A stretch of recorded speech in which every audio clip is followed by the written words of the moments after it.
Hi, my name is Jason Edwards, and this is Doc Discussions, Episode 4.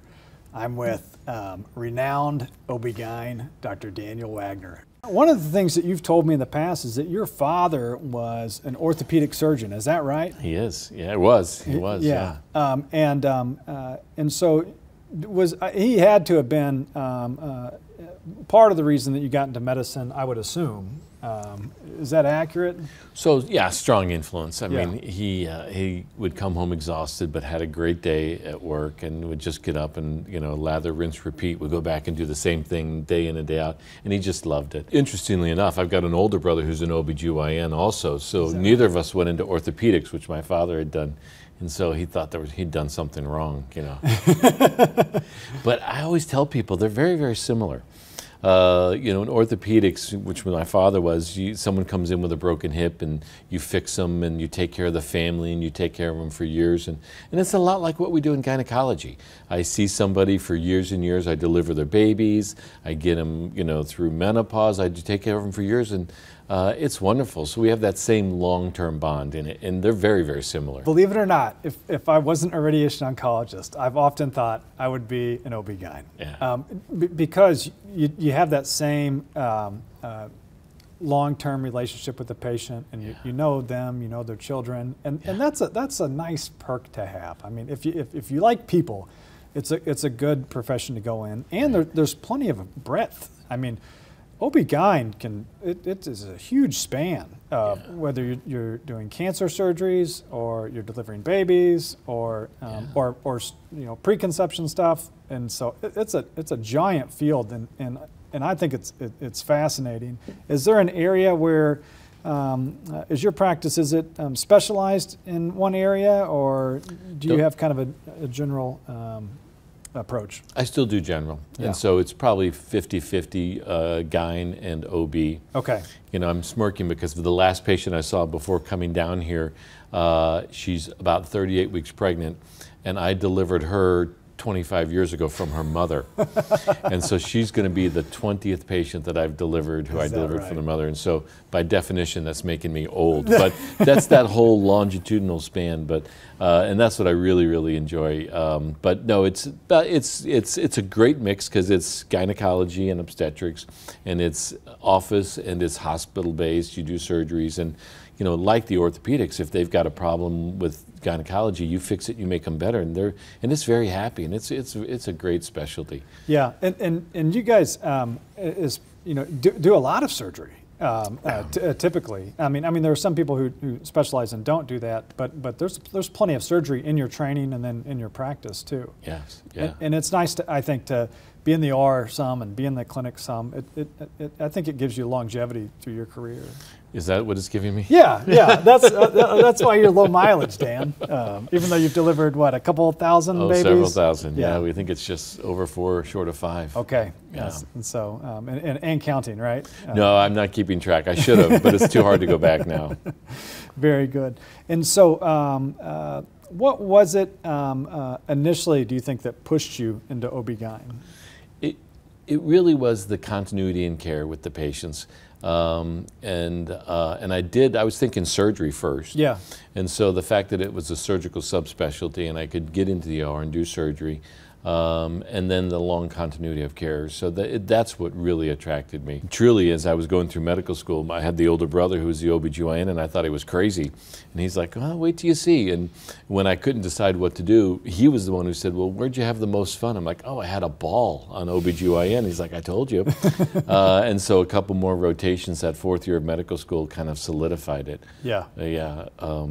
But the worst part, when I was a medical student, one of the OBGYNs who's here was a chief resident when I was there and almost swore me off of it, Mike DeRosa. Oh, Mike DeRosa. Yeah. Talk about ageless. Mike DeRosa. Man. Just keeps going, but he was a chief resident and I was a medical student, and I'm only joking because we had a ball, and he was part of the whole thing that was just so much fun. And you'd stay up night, you'd deliver babies, you'd be exhausted, and you'd come back the next day just like my dad, excited to do it again. Yeah, I can see you and Mike getting along well because you both have a good energy about you. It's palpable when you walk in the room. Good smile, fun guys, and so that's funny and not surprising that you guys were good friends and probably still are. Still are. Yeah. As far as things that you do outside of work, what are you interested in?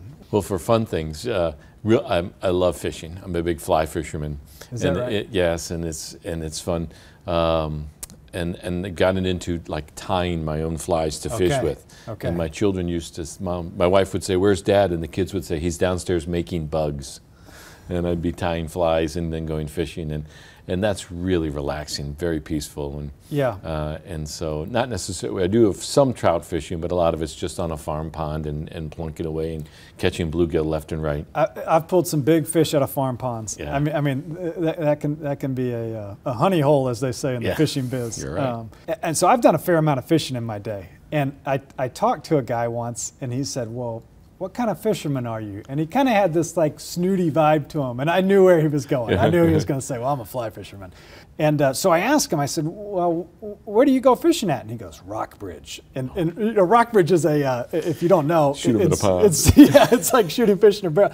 Like the people who own Rockbridge, they don't make money unless you catch fish. So you're walking out of there with a fish. You are. So anyway, by the pound. Yeah. And so anyway, no, it's fun. It's very relaxing, and it's always, especially if you like trout. Most of the trout are in very beautiful places, so you get out and you do that. Very much. And I so. do get out and do some of that trout fishing out west too with family. Is that right? And do you have to tie different flies that are kind of in the area that like you can, but they don't like my flies, so I buy them at the store. Buy them at the local store, right? Right. Yeah. Because what works in one place may not work in the other. Is that right? Right. There's something too, just kind of getting lost in something, whether it's a book, or going swimming, or going for a run, and just kind of forgetting about like a lot of things that are going on. And I think that's such a healthy thing to do from time to time.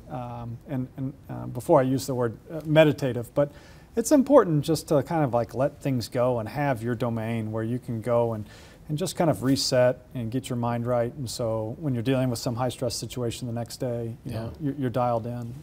Well, and I do think it's important for someone for people to make something, to create something, to do something good. I mean, there's always a benefit to that, and you know, everyone's got a hobby and a niche, and they can do something and make it, and there's great satisfaction in that. Yeah. You know, you find your love and you do it well, and it's usually, if you produce something, it's really neat. I totally agree.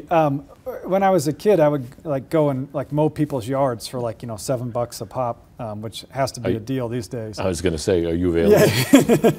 Yeah. but I would just look at the yard and be so satisfied with myself. And there is something that's just inherent to us that very much likes creating something or doing something or making something better. I once kind of went on this journey where I tried to figure out like what's the meaning of life, and you know that can take you to a lot of different places. But my final conclusion was find the things that you care about and try to make them better. And you know, medicine's a great place to kind of you know, cultivate that mindset and try to make things either less bad, because sometimes you're just making things not as bad as it could be, but it's still a tough situation, or to make things better. And I think it's important to realize that people are consequential in this world, and you can make a difference. And it's not being nihilistic and saying, "Oh, we all turn into dust," is not a good way to be. No, and it's often not even in medicine. Sometimes you just listen to someone, you ask them, not even a medical question, how they're doing, or, you know, I try to keep track of my patients and their family, and if I know their husband's been sick, I want to know, you know, how her year's been. Sometimes you find out a lot of people when you ask them non-medical questions, and you get into that. That's really good. And many times you can serve them more, you know, talking to them about their grandson or some other way than their, you know, standard visit, you know. And I feel like, well, if somebody goes to the doctor down the street, you know, medically they're going to do something very similar to what I do, but you feel like you're really adding value if you're kind of doing that extra thing and trying to, you know, not only treat their condition, but try to make their life better if you can, which is sometimes hard to do. But it's always good. A good challenge is always something that we all need in life.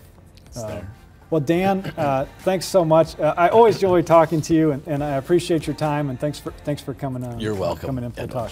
Thank you. Good.